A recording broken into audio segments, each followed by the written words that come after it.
The incursion and bombardment of Gaza is not about destroying Hamas. It is not about stopping rocket fire into Israel. It is not about achieving peace. The Israeli decision to rain death and destruction on Gaza, to use lethal weapons of the modern battlefield on a largely defenseless civilian population, is the final phase in the decades-long campaign to ethnically cleanse Palestinians. The assault on Gaza is about creating squalid, lawless, and impoverished ghettos in the West Bank and Gaza, where life for Palestinians will be barely sustainable. It is about building a series of ringed Palestinian enclaves where the Israeli military will have the ability to instantly shut off movement, food, medicine, and goods to perpetuate the misery. Privilege and power, especially military power, is a dangerous narcotic. Violence destroys those who bear the brunt of its force, but also those who try to use it to become gods.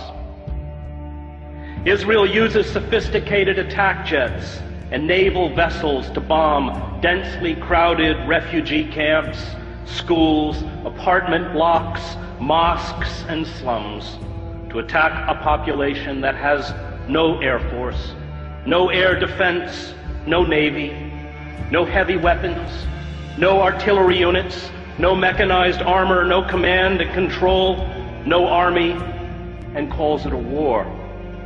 It is not a war. It is murder. Images of dead Palestinian children lined up as if asleep on the floor of the main hospital in Gaza are a metaphor for the future. Israel will from now on speak to the Palestinians in the language of death.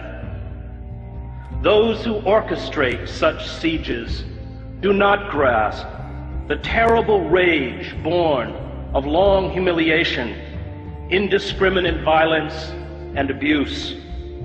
A father or a mother whose child dies because of a lack of vaccines or proper medical care does not forget. A boy whose ill grandmother dies while being detained at an Israeli checkpoint does not forget. Families who carry the broken bodies of their children to hospitals do not forget. All who endure humiliation, abuse, and the murder of those they love do not forget. This rage becomes a virus within those who eventually stumble out into the daylight. Is it any wonder that 71% of children interviewed at a school in Gaza recently said they wanted to be a martyr?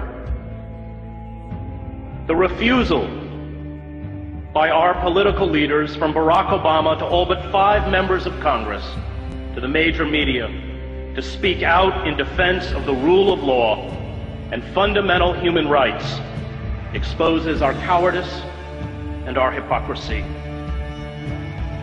The public debate about the Gaza attack engages in the absurd pretense that it is Israel, not the Palestinians, whose security and dignity is being threatened.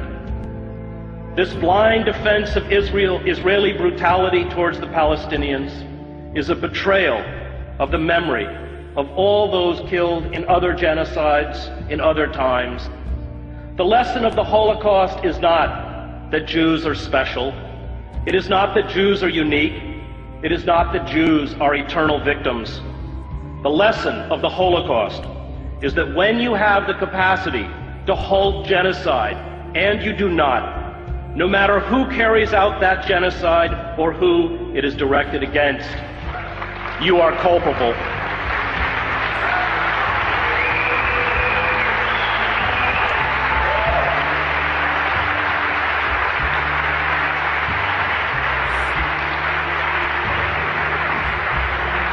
And we are very culpable The F-16 fighter jets, the Apache attack helicopters, the 250-pound smart GBU-39 bombs are all part of the $3 billion military aid we give to Israel. Palestinians are being killed tonight with American-made weapons.